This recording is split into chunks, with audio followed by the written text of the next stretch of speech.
the sun now. Across the sun now.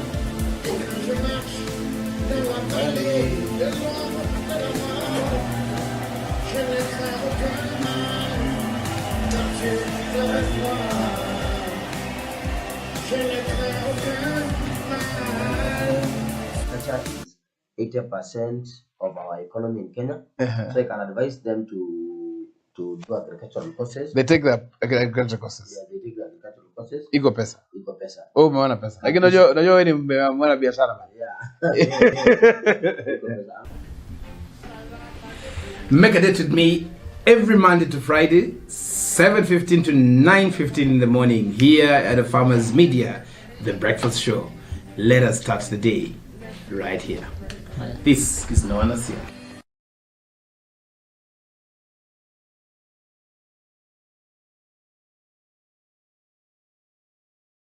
But before talking about soil health, we want to see quite a number of issues arising from the absence of fertilizer. The cost of fertilizer has shot up, production has been reduced. We are seeing challenges in both production, in soil health, and a myriad of challenges that now smallholder farmers are facing. With me today, I have a friend of farmers. I normally tell you guys that I have my friends, then I have my friends who love farmers. And today we're going to talk about something very interesting. I know you can see a cartoon-like feature here, but he's going to tell us more about it. We have featured him before, but today we want to get in deeper now, here having understood the local market in terms of fertilizer and smallholder farmers. We can start by you introducing yourself. Okay, thank you, Mr. Noe. My name is Aziz. I am in Kenya since 2018 here. We are supplying a new kind of fertilizers. It is named Kokoli, as you can see here. And if we are talking about the current circumstances and the shortage of fertilizers, and prices already has gone up, and it is very expensive right now. So our message to farmers is how to control your inputs and how you are going to maximize your outputs. So my question is, first of all, why have you stuck in Kenya with this crop? I know you got stuck in Kenya because of COVID. Yeah. Why did you get stuck in Kenya now because of Kokoli, and why? Considering that agriculture is, especially inputs, very expensive. Yeah, okay. When Kokoli landed to Kenya, it was exactly in Feb 2020. So it was only 1 month before Corona. So it was very hard time to us to move around. There is like a movement restriction. It was there. Then there is no visitors are allowed to visit the farms. Yes. So it took like a year to recover the situation. Then in 2021 we managed to visit a good number of farmers. Then from that point, starting from 2021, we came to introduce the Kokoli to the farmers, big farmers in Kenya. Okay. Then they have realized the value. The most important now, how we are going to regenerate our soil. Our soils are exhausted. We are placing a lot of chemicals, a lot of fertilizers in the soil, which already changed the soil biology, changed the soil chemicals. So now how we are going to regenerate this soil? So before we go into the science, I know that's the science, let's dwell first on the art and what is happening. My biggest question is, when you look at the soils in Kenya, what is the biggest challenge farmers are facing? Because we know that there's no fertilizer. Yeah. But again, not just about the fertilizer, the condition of the soil itself. What is the condition of our soils? Okay, now mainly in Kenya we have two kind of soils. We have some areas it is alkaline, very alkaline, and the other areas are acidic soil. Okay. I'll give you an example. For example, Naivasha. Naivasha, the soil pH there is from 8 to from 7.5 to 8.5. Yes. You see, for the agronomist and scientist, for nutrition elements to be released and easily absorbed in the soil, you have to maintain your soil pH from 5.5 to 6.5. That is the required media in order to allow the roots to uptake those nutrition elements. This is number one. Number two, we need a new products. We need a new technology which will help us to regenerate our soils. How we are going to regenerate our soils? By buffering the soil pH, okay? Then the second challenge, leaching now because of heavy rains in Kenya, for example. So also you are placing a lot of money. People are planting with DEB, CAN, and MBKs, right? Yes. The nutrition uptaking average 70 to 80%. We are losing 20 to 30% in the soil. Yes. So we are placing, for example, 100,000 shilling, we get the benefits only from 70,000 shilling. So the most important now to control your inputs and maximize your outputs. All right. So now, when you look at that, how much information that you have actually mentioned here in a few seconds? How many farmers have you the number of farmers you've come across? How many of them have that information? Yeah, to be honest, frankly speaking, I'm working only with big farms in Kenya till now. Do they have an idea of what you've mentioned in terms of the soil? Yeah. Yes. Yeah, I am working with exporters mainly. Flower industry, I am working with them. Vegetables, I am still working with them. But the small scale farmers, we are working with a few number of farmers, not big. You see? Why are you working with small and not? Because I mentioned to you when Corona came the last 2 years, so our strategy changed to pick the big farmers to just break through the market. Okay. So when it comes to the smallholder farmers, what is this thing that is required, or what do you need to be able to push it to the smallholder farmers? Because those are the 80% of who produce food. Yes. Working with the big farmers, most of them are exporters or floriculture. Yeah. What is required for you to be able to go to the smallholder farmers? Okay. Right now we already we are in the phase to finalize the contract with one of the biggest distributor in Kenya and East Africa. They have a big agro-vet chains. They have a big distribution channels. So once we are finalizing the contract, we can facilitate, we can supply to those agro-vet chains. So the biggest challenge is distribution. Yeah, of course, distribution. It was one of the main challenges. Yes. Second, educating people or teaching farmers, training farmers. Yes. So right now, we have our engineers are working in Migori. Okay. Some in Naivasha, some in Nakuru, some in Eldoret. So we have started to pick some places where there is a group, big group of farmers over there. So now, Kokoli, which crops can do well with Kokoli? Whatever it has soil, you can apply Kokoli. Yeah. Why you are laughing, my friend? Let me ask the question again. No. If I am planting avocado, I'm planting long-term crops, avocado, bananas, and the rest. Yes. Will it work for me? Yeah, of course. So when you say it will work for me, is it nitrogen? Is it NPK, or does it have? What is the composition of Kokoli? Composition of Kokoli. Kokoli is a soil conditioner and fertilizers combined together. Interesting. That's why when you asked me which kind of crop we can apply Kokoli, I have told you whatever it has soil, whatever it grow in soil, we can apply Kokoli, because Kokoli is a soil conditioner. All right. First, very important, we need something to condition our soil. Then second, it is very rich with nutrition elements. It has MBK, it has molasses fermentation, bioroot promoters, it has bacillus, it has valvic acid, it has humic acids. Kokoli, it's a granular water-soluble fertilizers. So I can be able to use it in a fertigation system? Yeah, of course. You can apply Kokoli for all kind of irrigation system. It is 100% soluble product. This is number one. Number two, you can use it through the fertigation. You can use it through spray. You can blend it with other fertilizers, broadcast in the soil. You can drench. You can apply the way you want. So now, as we finish, one of the things that farmers keep on saying is cost. Cost of fertilizer, cost of farm inputs. What is the average cost of somebody who's growing, for example, maize on 1 acre? Okay, maize on 1 acre. You have mentioned. Okay, that is a very good question and a very important question. I have farmers in Karatina. I have other farmers in Migori. they are producing a good maize, a good production with a cost of 3,000 to 4,000 Kenya shilling with Spokoli. Only the cost. Wait. 3,000 to 4,000 Kenya shilling. Wait, I want us to speak English. Yeah. You say 3,000 to 4,000 shillings. Yeah. 1 acre of maize.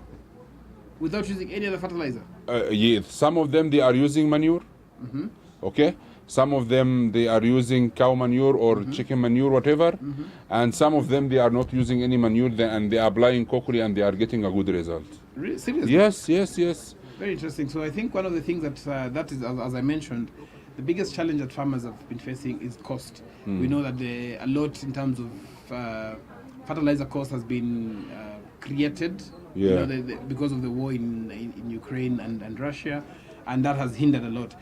We are in a country where currently we're facing drought, and actually a lot of food that is being wasted. Yeah. What would you like to advise farmers when it comes to production, and what do they need to get it right? Okay, my advice to farmers is to select the right products to help them to optimize the cost and maximize the production. Very interesting. That is the most important now. We are in a tough time. If you look to the global climate or the global circumstances, it is tough. Yes. But if you look to the local or domestic conditions in the country, for the drought, there is no rains. Yes. For last 1 year in some areas there is no rains. Yes. And Kenya mainly they are rain feed farmers. Yes. Kenya rain feed around majority of the 90%. farmers, 90% are rain feeds farmers. Yes. So there is a drought over there. So my advice to them is to select the good products to do farming. And I'm not marketing my product. You can ask yourself. You have tried my product in your farm. Yes, and we can advise. We can educate the farmers. We can teach them. We can do trials. They can see by their eyes. In Kenya, there is a famous say: "Seeing is believing." Right? Yes, especially for farmers. Yes, seeing is believing. Yes. So they can see and how it will help them, Yes. and how it will optimize the cost, and how they will get a good production. Fantastic. Thank you very much. This, again, is what we do every Tuesday on Diagnostics Tuesday, where we talk to you, farmers, creating solutions that can be able to help you increase your yield, but most importantly, get something in your pocket. We say Pesa Mfukoni. Now the campaigns are over. I can use my hashtag again, Pesa Mfukoni, but most importantly, how you can be able to change and improve your livelihoods. This has been your host, Noah Nasiali Katima. They say a journey of 1,000 miles starts with a step, and this has seen many farmers starting small and achieving big. When you ask them, what is your secret? Where do you get this kind of information? Or where could I find this growth and connection? I'm here to tell you where to.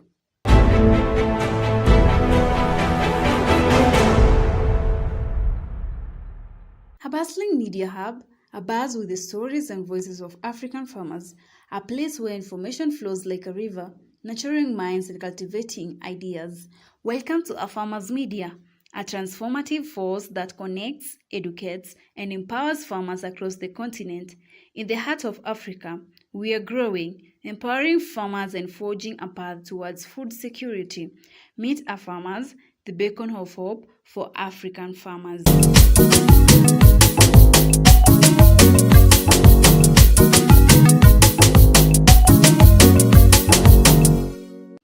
A farmers organization was founded in 2018 by Noah Nasiali Kadima, a visionary farmer with a burning desire for change. A farmers has become a game changer in the agricultural landscape, their mission being improving the lives of every African farmer and contributing to the continent's food security. A Farmers Media is not just your typical media outlet, it's a lifeline for farmers, a platform that amplifies their voices and celebrates their success stories. Imagine a place where farmers can learn, connect, and grow together, regardless of their geographical location or the challenges they face. Put them in your waste. They will start the process of decomposition, and at the end of the day, you get your manure, or maybe your compost and your vermi liquid. Noah Kadima saw the struggles his fellow farmers faced and knew he had to act. Farmers was born out of a deep passion for empowering farmers and harnessing the untapped potential of African agriculture.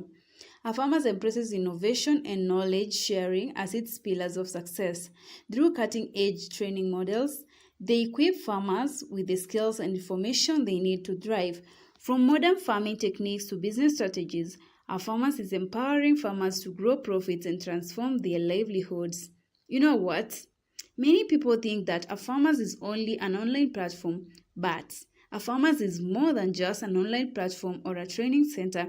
It's a tight-knit community, connecting farmers from all walks of life. To add on that, all farmers from different places come together under the Farmers umbrella, sharing their experiences and insights.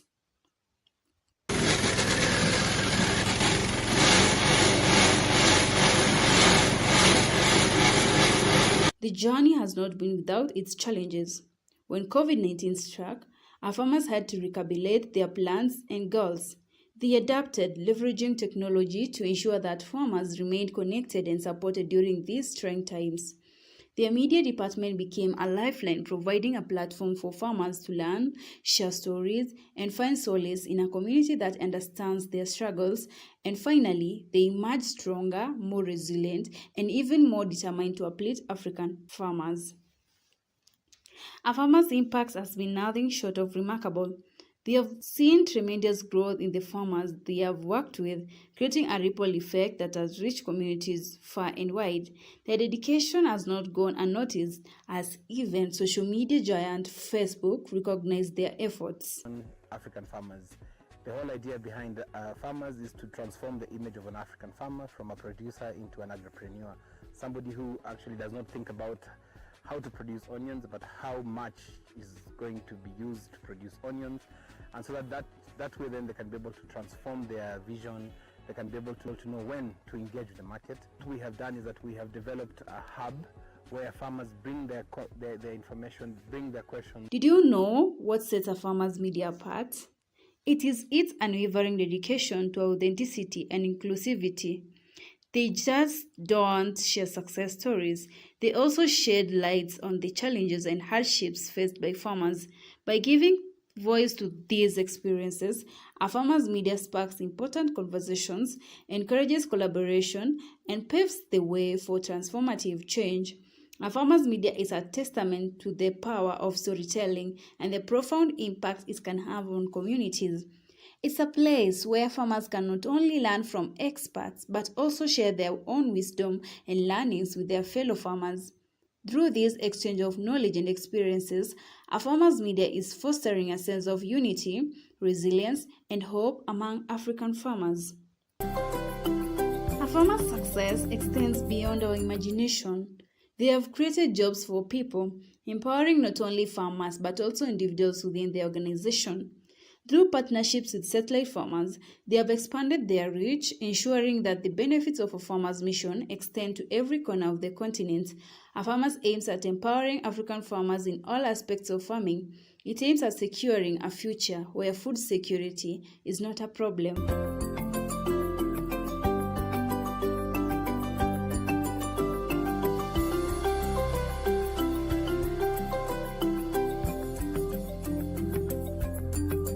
Farmers is a gem to dig for, a powerful force shaping the future of African agriculture. With every seed sown, every farmer empowered, a farmers is driving change and ensuring a brighter tomorrow for all.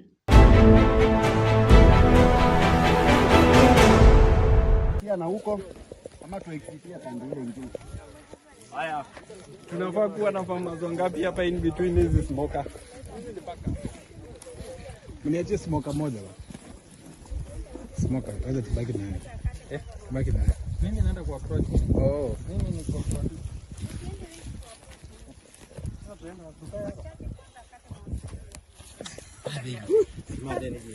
Dia wish pa. Yep, bayana. Pai bogin daw.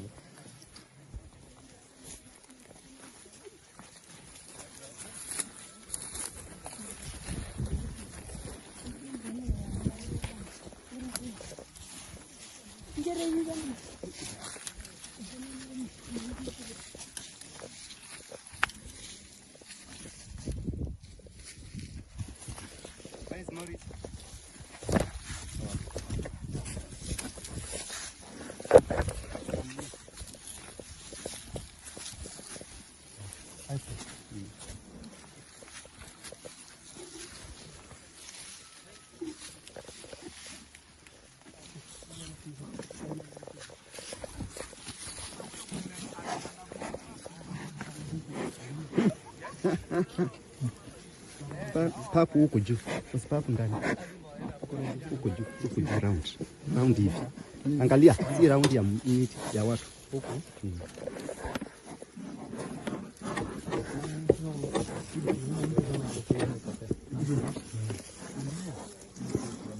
Kuna wengine wako na nini? Smoke, endeni kwa ile ingine. Sijui ni nani, Morris ndiye nilikuwa nataka afanye nini. Aende kwa hiyo.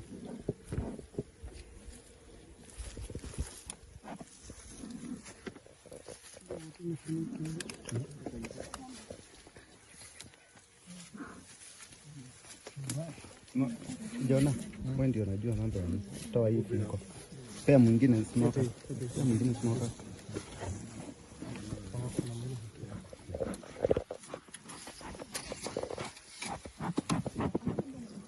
Wacha tuangalie kama kuna kitu.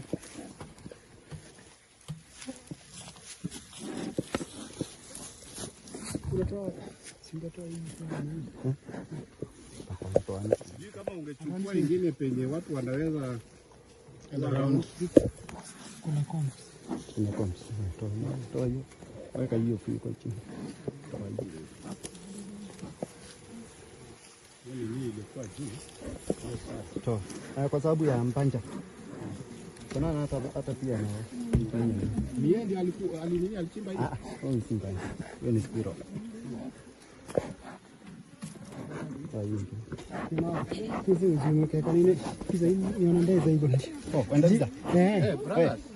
Mtu mmoja nipate. Shika hii. Mtu mmoja shika hii. Shika. Nipafu na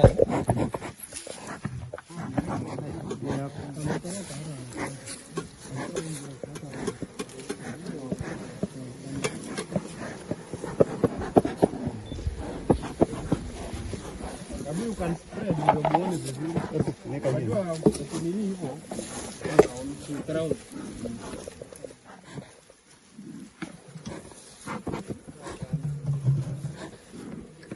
Tunaona kukauka vile inakaa. Haina asali. Moshi ni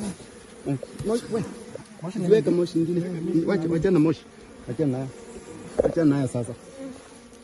na hapa around watu. Sio mingi sana.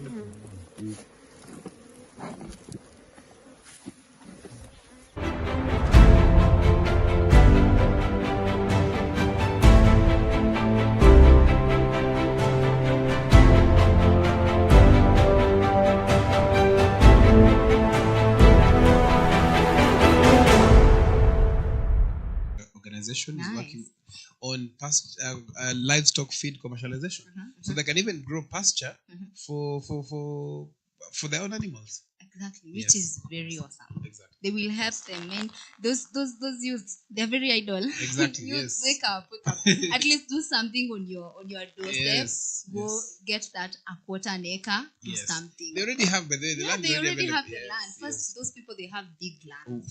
Yeah, they have big Huge, lands. yeah. And if they think outside the box and they think that, okay, I can do both livestock and both crops, It will be fantastic. yeah, it would be fantastic. Yes. Another trend of today is that there is a high demand of food globally, mostly on middle class. Middle class is growing rapidly, and I think middle class ni gani? middle class inasumbua hapa nje. Yeah, middle class is growing. Yes. I don't know how to classify middle class, but you guys, middle class is growing rapidly, and I think it's time for each one of us to get motivated, at least do something about agriculture, Yes. about cultivating. Even if you're on rentals, on your corridor, on your Yes. you know, Balcony. yeah, balcony. Do something. Do something. Do some Boga, bogas. at least, yes. Terere. Do you know food is very expensive? Very. And in fact, I was talking to a friend yesterday, and he was telling me that the cost of food has actually tripled. Is that we don't know? Yes. It Because has. sometimes you buy vegetables, what you've been buying at 50 shillings now to 100 shillings. Yeah, it is. And the other things that now come in, things like maize and stuff like that, it's exorbitant, the price. Yeah. I remember when we were young, most of the neighborhoods, the parents used to plant maybe onions, the onions which The you, bunching onions, yes. they plant them, some vegetables, and maybe we used to see them, okay, what are you guys doing? Yes. But right now is when I'm like, hey, where can I get that garden? just like a piece of land and just plant some onions, some But spinach? have you ever planted any crop? Yes, I have. Which? The onions and the spinach, I have but tried. Where? On the balcony. Share pictures. I share pictures. Yeah, but it's a very interesting time for us to be able to embrace that. Yeah. Which is a good thing. Yeah. It is a very good thing, which will still reduce the price. Yes. Yeah. And also food wastage. Yes. A lot of food wastage. If you get at least some 2 branches of spinach on your balcony, it is very interesting. Exactly. And some of us, even we have our own compound. Yes. What about you just plant something on the side? Even if you won't eat it, someone else will benefit from it. Yes. Or maybe a visitor will come and they're like, hey, I have some spinach. Can you take some branches? Yes. It's very interesting. And apart from that, we are making our environment clean and pretty. And you're saving on a lot of things. Yeah. There's a lot of like for example, when you're doing your garden, you don't have to use a lot of clean water. Even the water coming from the farm, you can use it. And apart from that, even if you're at home, the water that you just pour it all over. Yes, you just pour it can in the pour garden. it from Yes, there. exactly. And even you can do the wastage that we use in the kitchen, you can still throw it there as manure. Yes, exactly. Like there are very many advantages for us. And opportunities for you to grow your own food. A lot. If you can save 100 shillings every day on vegetables, that's 3,000 shillings a month. That's a lot. Exactly. Where can you get just that 3,000 Exactly. every day? Yes. It's a lot. It's a lot. It's a lot of money. So apart from that, we can now go to our topic of today. Yes. Which is very interesting and very broad, by the way. Very broad, where a lot of us will learn, and I would like to hear from you guys too. Please chat with us, give us some text, and we will be happy to respond on your questions. Yes. So thank you so much again for joining us today, and as we talk about the transport in relation to the cost of food. A lot of people outside here are suffering. You're like, hey, how can I buy 3 branches of spinach at 20 bob? Exactly. Or at 30 bob? Why? Yes. How? But you don't when you calculate how it has reached to that market, it has a lot of process. Oh, let me tell you, when it comes to transport, transport is the determining factor of the cost of food. Yeah, sure. Whether we like it or not. Yeah. And personally, I've been a farmer. This is my 16th year as a farmer. Wow, nice. The last 3 years, the cost of food is at exorbitant prices. Yeah, it has really right. And we can see the cost of fuel has also doubled. Sure. We used to, and see, when it comes to transport, it also means the cost of transporting farm inputs to the farm. Sure. So so if you have fertilizer, a place that you would spend probably something like 200 shillings, now you're spending 400 shillings. Somebody might say that is very little money, but if you do it 4 times, that's 1,200 shillings. If you do it 6 times a season, that's we're talking about 2,400 shillings. That's the cost of a fertilizer. So that's cost of one bag of fertilizer that you can use in an acre. Yes. And if we try at least to balance it up, yes, at least even for the consumers, life will be easy. Even for the farmers, life will be easy. So let's start by discussing about the challenges from the farm to the market, just in general. Where? Emma, one of the things that I've seen, and I can mention this program, that the campaign that we actually a pilot campaign that we are running in partnership with UK Tech Hub and UK Aid, the Affordable Transport and Logistics Service. I have, as I mentioned, I've been a farmer. I have never thought of transport as the hindrance to the market. Okay. But when I was called a few months back and I was asked, how much do you use on transport? I was like, I can't remember properly because sometimes I'm either using my vehicle or I'm going, I'm hiring, but I've never factored it like, oh, that is a challenge. So when we started off, it was a very interesting opportunity for us to learn in terms of how food is being transported. When we were talking to some of the farmers, they're telling us that they use close to 45% of their earnings on transport. On transport only. Yes. So you can imagine 45% of 10,000 shillings is 4,500. Yeah. So that one has just gone on transport. On transport only. And that means that price has to be put on the selling price for him to make that money back. That means the end user of the produce has to pay much more. Yes. Yes. So that's the biggest challenge we've seen. And it cuts across everything. You find that some farmers opt now to just leave the produce on the farm. Yes, and then they just go bad. Because now what do I do? And it's just a waste. Exactly. Yeah. Yes. So what do you think it's the reason for the hiking price of the transport? The 45%. What is it including the 45%? Talking about the climate, talking about the infrastructures, talking about the taxes on the roads. Exactly, the cess. In fact, cess is crazy. We'll talk about cess. Oh my God. I'll tell you what happens in cess. So when it comes to the high cost of transport, one very big determinant is basically the cost of fuel. Exactly. Yes, because you can see that the cost of fuel has doubled over the last probably 3 years. We are now at 173 shillings for and petrol. Every day is just exactly. You wake up and look at the news. Exactly. Fuel. 14th of the month, you're always wondering, okay, do I buy fuel in bulk? And you can't. You can't. Yes, you can't have your own petrol station somewhere. Yes, and see when you do this, it means that what you have to understand is that the cost of transport is, number one, you're hiring a truck or a pickup. The roads are very bad. So sometimes you even call someone, hey, by the way, can you come? They just tell you, hey, No, we can't. hapo sikuji. Because one thing, when you hire that truck or that pickup, yes, you want to make sure that all your crops have fit in that truck. Exactly. So one thing, you will overload it. Exactly. And then the second thing, to worsen it up, the roads are not good. And that means that if this guy is not conditioned or has not experience of carrying produce, it means to be damaged. Yeah, absolutely. Let me tell you a story. We are here to listen. There's a time that we had watermelons on the farm. Okay. So these watermelons, I was harvesting them in Kamulu. So I harvested in Kamulu properly, kila kitu. Then all of a sudden, I realized that I need to take to the market.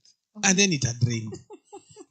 From the farm to the market, to the tarmac where one of the markets is 13 kilometers. Wow. And it's black cotton soil.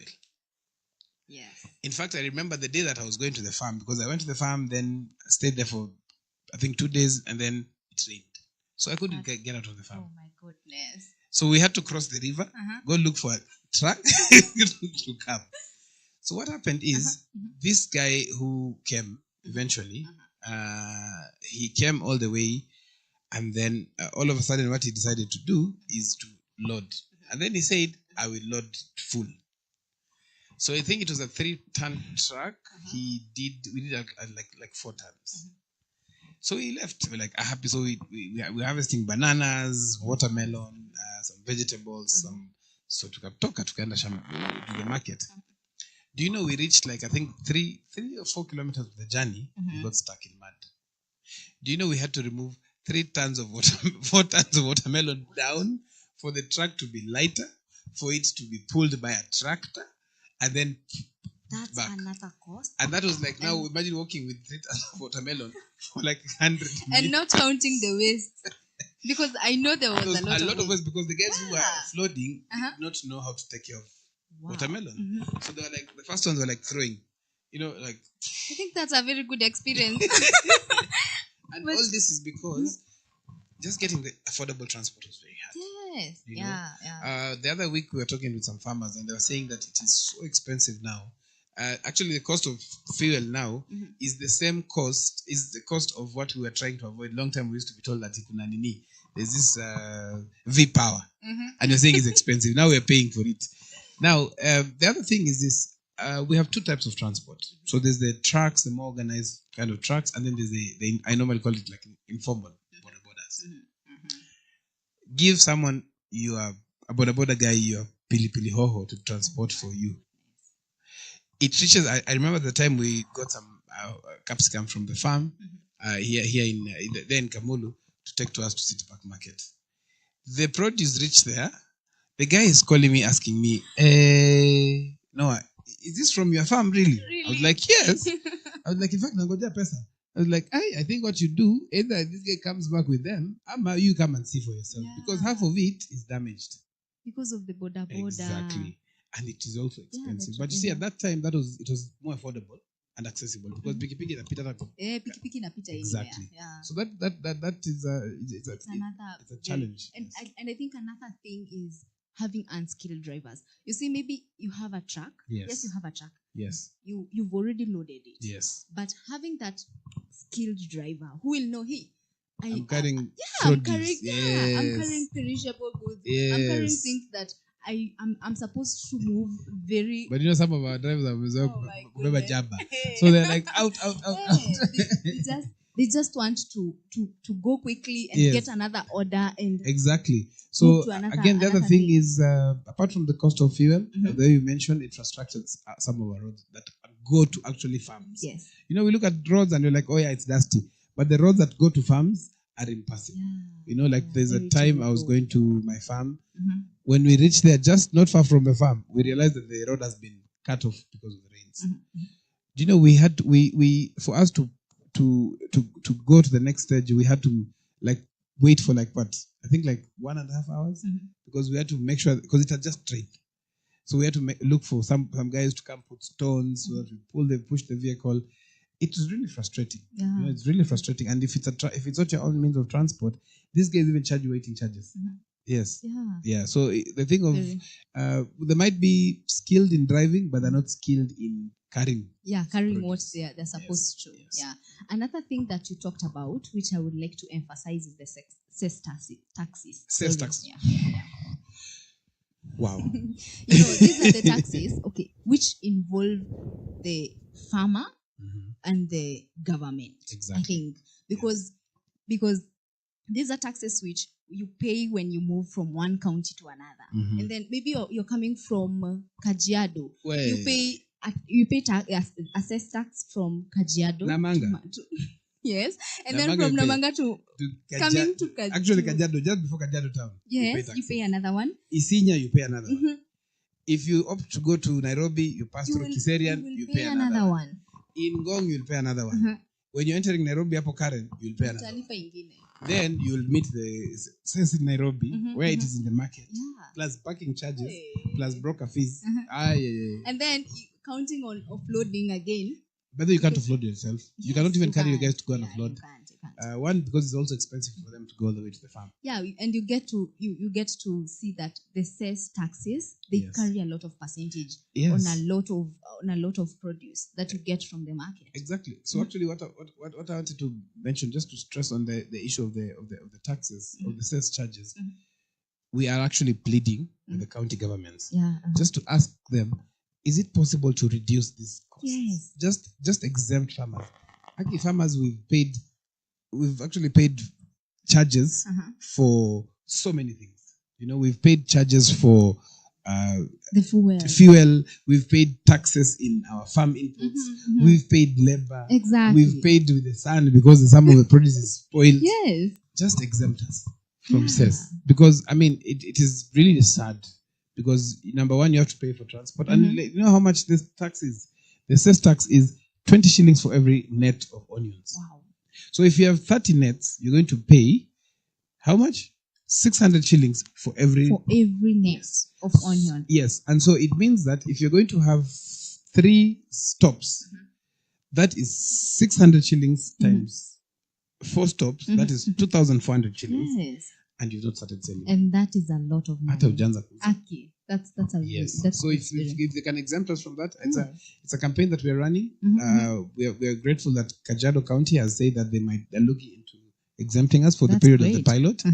And then with Mombasa, they've also said that they will look at probably having a discounted rate for the vehicles. However, some of these things can be made easy if farmers came out and said, could we come in groups?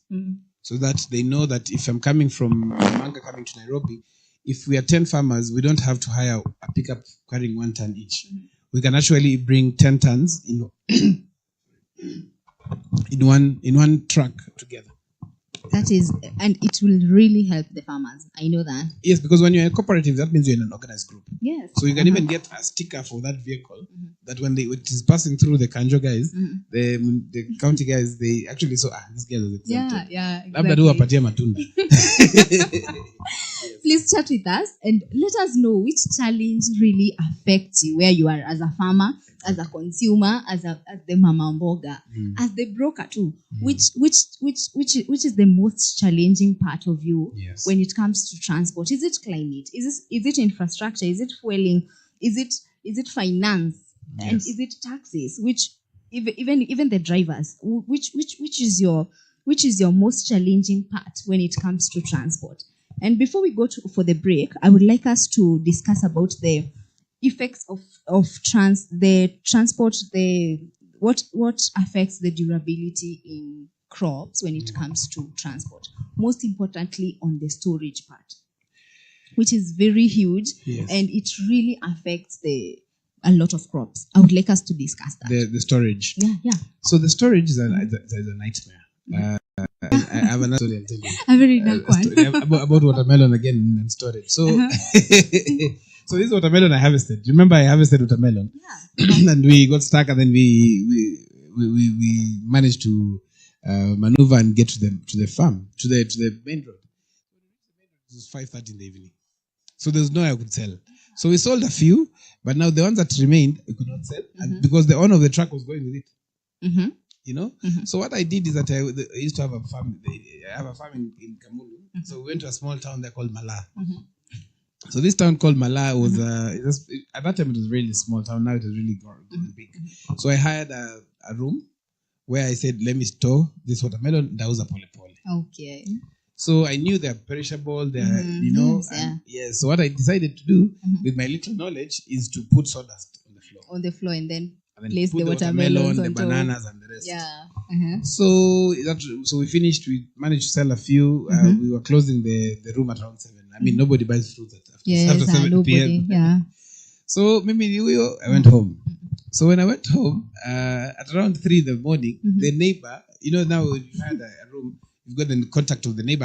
I'd actually even given him the key in case somebody wants to buy them like the next day in the morning and afungua. Anamuuzia kidogo. Yes. So this guy calls me around 3 and asks me, "Hey, do you have anybody in the room?"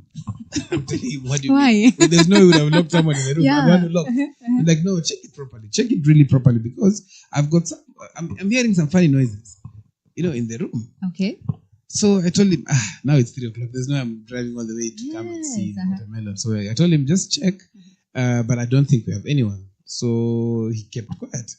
In the morning, I tell him he had to go somewhere else in the morning. So I reached there and I met him actually in Roy when we were going back.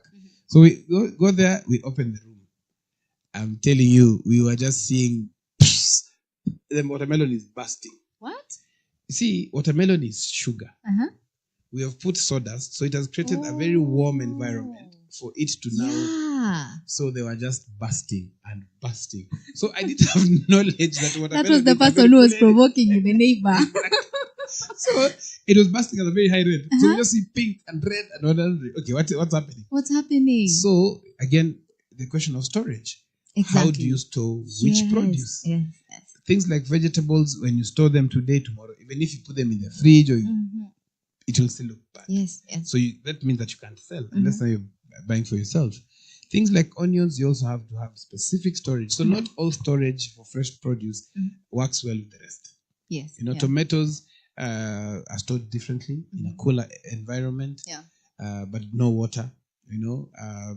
Things like vegetables you harvest today to sell today. You cannot harvest today and sell tomorrow. And sell tomorrow. Yes. They need to be sold while they are fresh. Exactly. So how about when transporting? Yes. Should we have specific trucks, or how should we handle the storage when it comes to transport? So when in transit, I think the best people to actually have that is the guys who sell Jabba.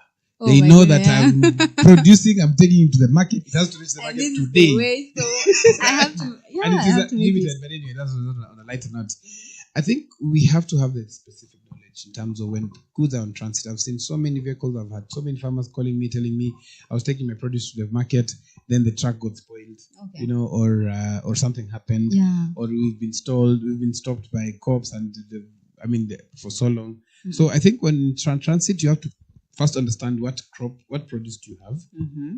If it's fresh vegetables, make sure it's an open truck so that air can penetrate. Yeah, okay. And then depending on the timing, the best time to transport produce is at night because it's very cold. Because it's cold. If we imagine transporting produce this heat. Wait. And the way nowadays the sun is it's coming with its friend.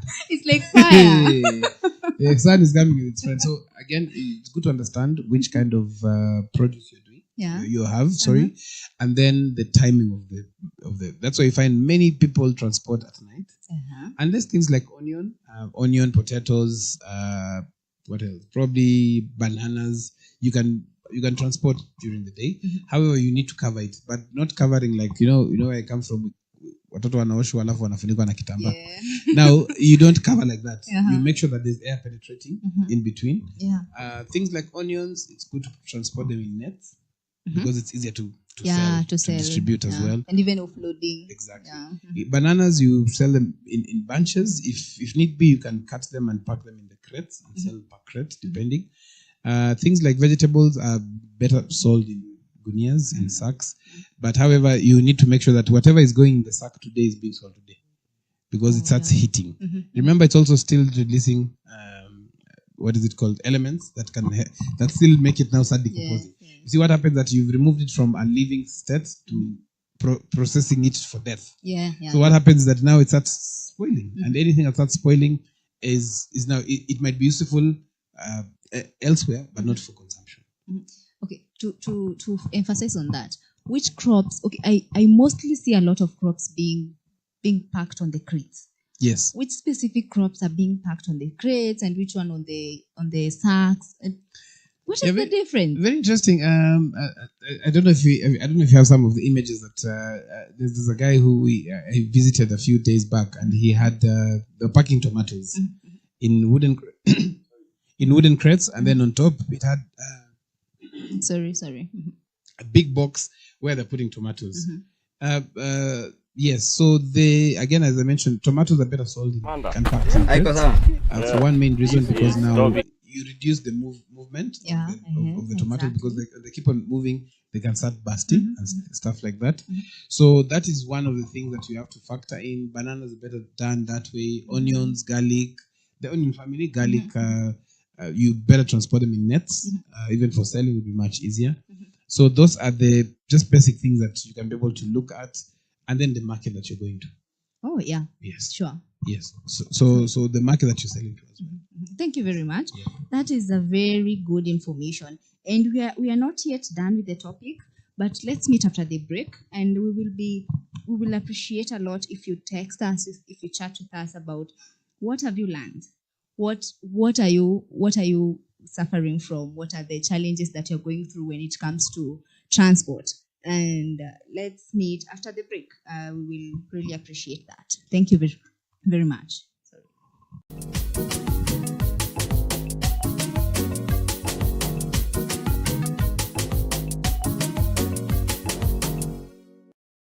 Amanda. Haiko sawa? Yeah, this is stopping.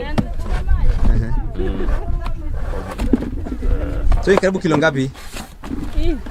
Almost 180. Yeah. Yes, it is stopping. Wewe jamani mwanahabari ni kama anajua maneno. Yeah. What is your name, my friend? My name, Pius. Kutoka wapi? Bond Hills. Ule Mboni. Wote. Natoka Western. Mimi ni mswa Eldoret bro. Ametoka Western. Mimi mswa Eldoret, kwa tunaelewana. This is different size. We have the great one, there's this one, maembe. Maembe ni ile kubwa. Ile mzuri. Anakuambia ametoka LD. LD huko jamaa anajua Eldoret mambo iko. Yeah. KGN. KGN. Anakuuliza angalie kwa nini ipi. Utaangalia tu online. Kama Facebook Farmers Media. Farmers Media. Farmers Media. Ndio ataangalia. Friday. Lakini mnachapa kazi bana. Mimi kama nitakuja huko hata mimi kidogo nikuje nikae.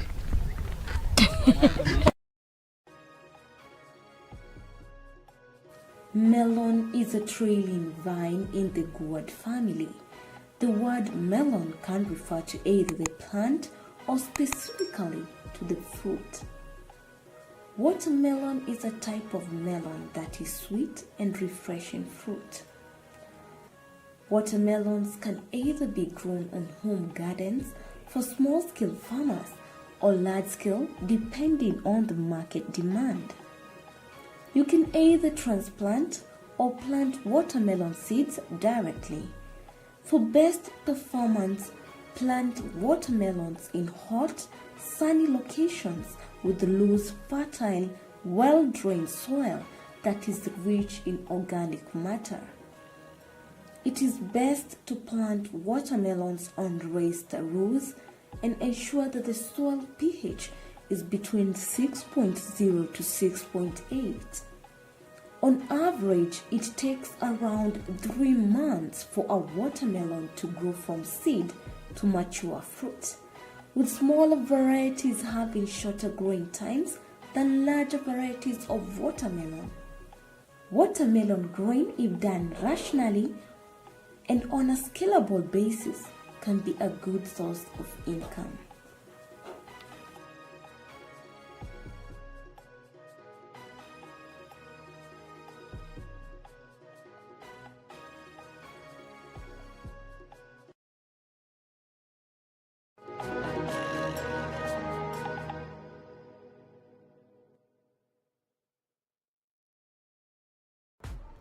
Hello, my name is Sheila Uchuboju. I'm the Executive Director of the Alliance for Science, and you're watching A Farmers Media. Sam Arganom.